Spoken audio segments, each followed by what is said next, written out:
Salut YouTube! Aujourd'hui, nous allons parler de RAM. Pas celle qui est dans la chaloupe, mais bien la mémoire vive de votre ordinateur.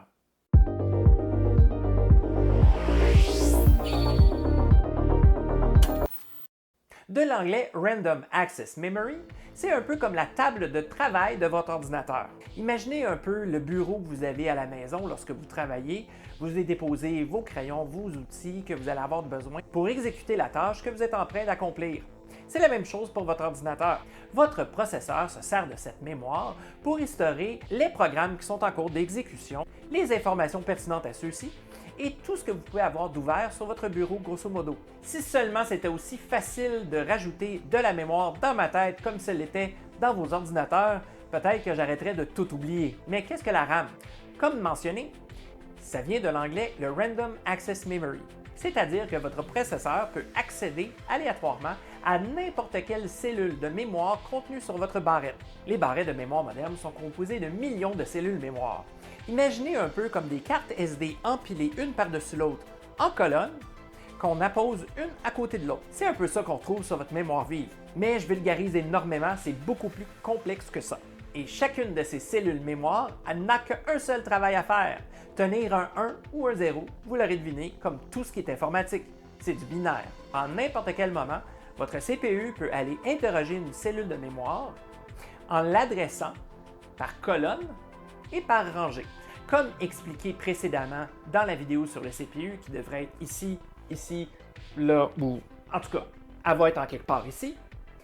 Lors d'un cycle d'horloge, plusieurs opérations peuvent être effectuées. Et lors de ces opérations, évidemment, votre processeur aura besoin d'informations. Cette information est généralement stockée dans la mémoire vive. Par la suite, à l'aide de tous ces 1 et 0, votre CPU reconstituera l'information qu'il est allé chercher pour transmettre l'information au programme ou au jeu que vous êtes en train d'exécuter sur votre ordinateur. Contrairement au stockage non volatile, comme les disques durs, les clés USB, un CD, un DVD ou peu importe, la mémoire vive, elle, est volatile, ce qui signifie qu'elle a besoin de courant électrique pour maintenir l'information qu'elle contient. Donc, suivant un redémarrage, une panne d'électricité ou lorsque vous éteignez votre ordinateur, toute l'information contenue en mémoire est vidée. Dans le passé, il y a eu de nombreux types de mémoire vive.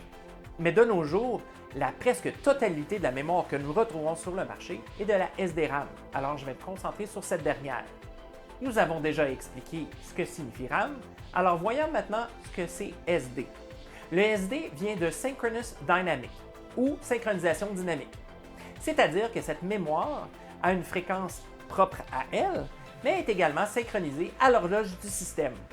Une avancée technologique à la fin des années 90 nommée DDR ou Double Data Rate permettant d'augmenter la bande passante disponible à la mémoire. Avec cette technologie, il est maintenant possible de faire des opérations à 2 reprises par cycle, c'est-à-dire lorsque le courant monte et lorsque le courant redescend. S'en est suivi plusieurs itérations de cette technologie, DDR1, 2, 3, 4 et tout récemment DDR5. La grande majorité des différences entre ces technologies était une augmentation de l'efficacité énergétique, une augmentation de la bande passante et de la fréquence à laquelle l'information pouvait être accédée. Bien entendu, entre générations, les versions sont incompatibles. Les barrettes de mémoire standard ont une encoche. Cette encoche est pour s'assurer de la compatibilité entre votre carte mère et la barrette de mémoire que vous y insérez. Il sera impossible d'insérer une DDR5 dans une carte mère conçue pour du DDR4 et ainsi de suite. Mais il y a plus de subtilité que ça encore. Parce que chaque barrette de mémoire n'est pas égale à la suivante. Regardez par exemple ces 2 barrettes de mémoire. Elles sont toutes 2 DDR4, du même manufacturier et d'une série similaire. Cependant, elles ne sont pas la même chose. Cette barrette de mémoire peut rouler à 2400 MHz, tandis que cette barrette de mémoire peut rouler seulement à 2133 MHz. De plus, leur latence ou leur timing est différent. C'est pour ça que généralement, les barrettes de mémoire sont vendues en paires de 2 identiques aux mêmes spécifications. Vous risquez peu de tomber sur un problème de compatibilité lorsque vous construisez un ordinateur neuf, puisque généralement, vous allez acheter des kits de mémoire. Cependant, lorsque vous achetez sur Marketplace, il est important de savoir ces petites différences, car elles pourraient vous causer beaucoup d'instabilité et beaucoup de troubles. Pour l'instant, moi je roule en DDR5, alors je n'ai plus besoin de ces barrettes de mémoire. Chacune de ces barrettes de mémoire a une capacité fixe. Que ce soit 8, 16, 32, 64 ou même 128 GB, la qualité, la capacité, la latence et la fréquence de la mémoire ont tous un impact global sur la rapidité de votre ordinateur. Par exemple, une quantité insuffisante de RAM peut ralentir votre ordinateur puisque votre processeur sera souvent occupé à libérer de l'espace en mémoire vive pour y mettre de la nouvelle information. Ou encore, il ne pourra pas mettre toute l'information dont il a besoin pour exécuter un programme ou une fonction. Alors la règle d'or a toujours été plus c'est mieux. Plus votre capacité est grande, mieux vous serez servi. Mais revenons-en aux différentes spécifications des barrettes de mémoire. Puisqu'ici, il y a une petite bémol. Il y a beaucoup de gens qui vont aller pour la vitesse. Ils vont aller chercher la vitesse la plus rapide de mémoire possible, alors qu'en fait, certaines limitations vont peut-être réduire le retour sur investissement de ce choix. Chacune des plateformes, que ce soit AMD ou Intel, a une espèce de point parfait, où n'importe quelle autre vitesse plus rapide que celui-ci n'apportera pas vraiment de gain notable pour vous. Dans cette situation, il serait plus judicieux d'avoir plus de capacité que de rapidité, et le moins de barrettes, le mieux c'est. Ça paraît un peu contre-intuitif, mais laissez-moi vous expliquer.